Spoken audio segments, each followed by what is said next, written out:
स्वागत करता हूं आप सभी का। आशा करता हूं आप सभी बहुत अच्छे होंगे। बात करेंगे झारखंड में आए हुए चपरासी और चालक। देखिए, ड्राइवर और प्यून की दो जो अलग अलग पोस्ट है वो आई हुई है। ड्राइवर के साथ साथ प्यून की भी रिक्रूटमेंट आई हुई है। इस वीडियो में हम लोग डिस्कस करेंगे कि दोनों पोस्ट के लिए क्या एलिजिबिलिटी है। कोई परीक्षा तो ऑब्वियसली नहीं ही होगी, डायरेक्ट आपका इंटरव्यू लेकर के सिलेक्शन कर लिया जाएगा। तो इसके बारे में पूरी जानकारी मैं आपको दूंगा। सैलरी आपकी 56,900 रुपये तक जा सकती है। क्या जाएगी एक समय पर। लेकिन आगे बढ़े उससे पहले मैं आपको बता दूं, टेलीग्राम चैनल को ज्वाइन कर लीजिए। वहां पे 15,000 समथिंग लोग जुड़े हुए हैं। टेलीग्राम और व्हाट्सएप चैनल का लिंक आपको नीचे कमेंट सेक्शन में और डिस्क्रिप्शन बॉक्स में भी मिल जाएगा।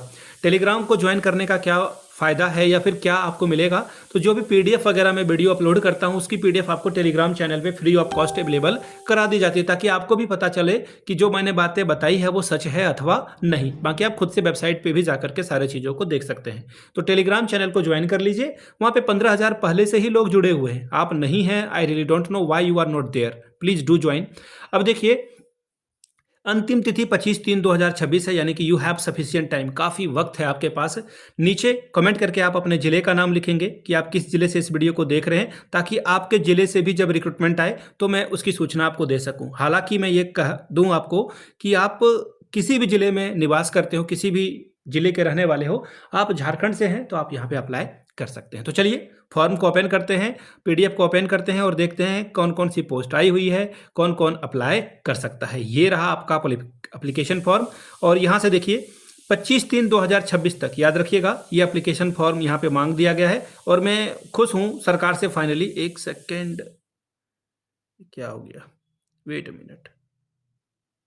चलिए अब यहाँ पर ये देख लीजिए, 25/3/2026 तक आप जो है अप्लाई कर सकते हैं रजिस्टर्ड डाक के माध्यम से या खुद से जाकर के। देखिए 3 ऑप्शन है, स्वयं से दीजिए, रजिस्टर्ड डाक से, या फिर स्पीड पोस्ट के माध्यम से आप अप्लाई कर सकते हैं 10 बजे से लेकर के शाम 5 बजे तक। ठीक है। और ये एप्लीकेशन फॉर्म ना पीडीएफ बहुत अच्छे से लिखा गया है। ये फाइनली बहुत दिनों के बाद जो है पता चला है कि ये फाइनली इन्होंने अच्छा काम किया है। आवेदक आवेदन के साथ 3 पासपोर्ट साइज फोटो लगाएंगे, एक आवेदन पत्र पर, दूसरा प्रवेश पत्र पर और तीसरा एक अतिरिक्त होगा। और आपको स्व पता यानी कि खुद से लिफाफा, जो कि आप 25 सेंटीमीटर 25x11 का लेंगे, जिस पर 55 रुपये का डाक टिकट इन्होंने मांग रखा है। 55 रुपये का डाक टिकट, और अपना पता लिख दें आप इस पर। ठीक है, ये आपको काम करना है। बाकी ये एप्लीकेशन फॉर्म है, इस एप्लीकेशन फॉर्म को अच्छे से आपको फिल करना है। यहाँ पर फोटो आप चिपकाएं और हॉस्पिटल चले जाएं। जो वहाँ के सिविल सर्जन हैं या फिर बड़े डॉक्टर साहब हैं, वो यहाँ पर अटेस्टेड कर देंगे कि हाँ यही आदमी है। ठीक है।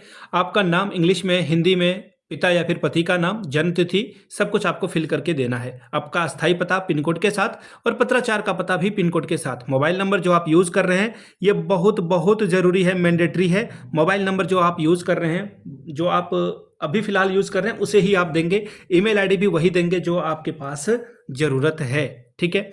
राष्ट्रीयता यानी कि आप यहाँ पे इंडियन लिखोगे, और आप क्या क्या दे रहे हो, यहाँ पे कौन कौन सा मार्कशीट सर्टिफिकेट वगैरह दे रहे हो, 10th की, 12th की, ग्रेजुएशन की, पोस्ट ग्रेजुएशन की, वो आपको यहाँ पर लिख कर भेज देनी है। ठीक है। कितना अंक आपने लाया, कौन सा डिवीजन किया है, वो सब। अगर आपके पास EWS है तो वो सारा देखिए। अगर आप EWS, OBC, SC ST का जो है आरक्षण का लाभ लेने चाहते हैं तो सीधी सीधी बात है, आपको वो एप्लीकेशन फॉर्म के साथ अटैच करना होगा। जो भी आप OBC हैं तो OBC का सर्टिफिकेट, EWS से हैं तो EWS, अगर आप SC से हैं तो SC, अगर आप ST से हैं तो ST का सर्टिफिकेट आपको यहाँ पर जमा करना होगा। ठीक है। चलिए आगे बढ़ते हैं। घोषणा पत्र में आपको सिग्नेचर ऊपर करना है, प्लीज़ नीचे मत कर दीजिएगा। ये जो मैंने बॉक्स बना दिया ना इस टाइप का, यहाँ पे आप लिख देना, सिग्नेचर कर देना। डेट और तारीख भी आप यहाँ पे लिख दीजिएगा। ये रहा आपका एप्लीकेशन फॉर्म, सॉरी ये आपका एडमिट कार्ड है। यहाँ पे आपको अपनी फोटो चिपकानी है। ये व्यवहार न्यायालय हजारीबाग से रिक्रूटमेंट आई है। ठीक है। सिर्फ आपको यहाँ पर अपना फोटो चिपकाना है और कुछ भी नहीं करना है। नीचे अभ्यर्थी के द्वारा जो बोला गया है बस वही भरिए, इधर मत भरिएगा कुछ भी। ठीक है। अभ्यर्थी के द्वारा भरा जाएगा आपका नाम, आपके पिता या पति का नाम, पत्राचार का पता, कहाँ पर आप, जो ये देखिए कार्यालय के द्वारा भरा जाएगा, इसे मत आप फिल करना। देखिए लिख दिया इन्होंने बहुत अच्छे से। ठीक है। तो ये रिक्रूटमेंट आई है हजारीबाग से। जो खुद से देखना चाहते हैं कि सर आप जो बता रहे हो सच में आई है नहीं, तो हजारीबाग से ये रिक्रूटमेंट आई है। hzaribagh.districtcourt.gov.in पे जाकर के आप खुद से जो है इसे डाउनलोड कर सकते हैं। ठीक है।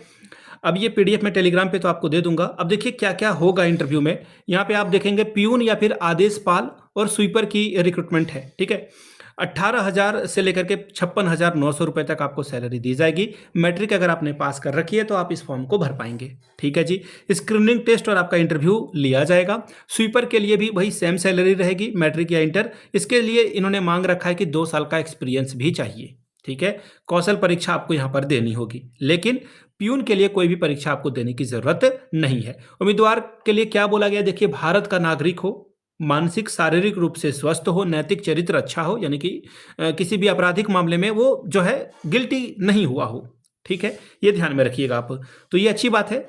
और आरक्षण की भी व्यवस्था यहाँ पर है। और यहाँ पर बोल दिया गया है कि अगर आप जनरल कैटेगरी से है तो 35 साल तक आप अप्लाई कर सकते हैं। अगर आप ओबीसी एससी एसटी से हैं तो 37, और ओबीसी के लिए शायद 40 रखी, ये एससी एसटी के लिए 40 रखी गई है। आप देख लीजिएगा एक बार। और ये जो फॉर्म है यहाँ से आप देख पाएंगे, एक एक पोस्ट के लिए आइए। अब आप बोलोगे एक एक पोस्ट के लिए क्या अप्लाई करें? मन है अगर अप्लाई करने का, इंटरव्यू होता है।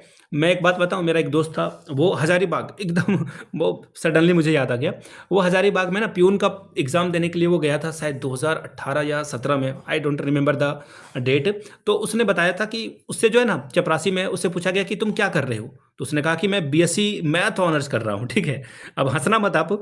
तो उसे पूछा गया कि चलो भाई तुम 19 का टेबल पढ़कर सुनाओ। ठीक है। और फिर उससे पूछा गया कि वो जो है देवघर एरिया का था, तो देवघर के जिले में कितने विधायक हैं, सभी का नाम उनसे पूछ लिया गया। मैं बता रहा हूँ इंटरव्यू में क्या पूछा जाता है। तो ये पूछ लिया गया कि देवघर में कुल कितने विधायक हैं और आपका विधायक कौन है, आपके जगह पे कौन कौन सी ऐसी जगह है जिसे जो है डेवलप किया जा सकता है, जिससे अधिक लोग आ सके। तो अपने जगह को, अपने घर के आसपास में जो बहुत प्रसिद्ध जगह हैं उनका याद रख लेंगे, मंदिर मस्जिद या कुछ भी गुरुद्वारा वगैरह जो भी इंपॉर्टेंट जगह है, नदी का नाम हो, इन सबको करके जाएं। इंटरव्यू में ऐसे ही सवाल पूछे जाते हैं। अगर आपने हायर डिग्री लेकर गए तो वो आपसे पूछेंगे कि चपरासी क्यों बनना चाहते हो। तो ये सब सवाल के लिए आप मेंटली प्रिपेयर रहिएगा, तभी आपका काम होगा।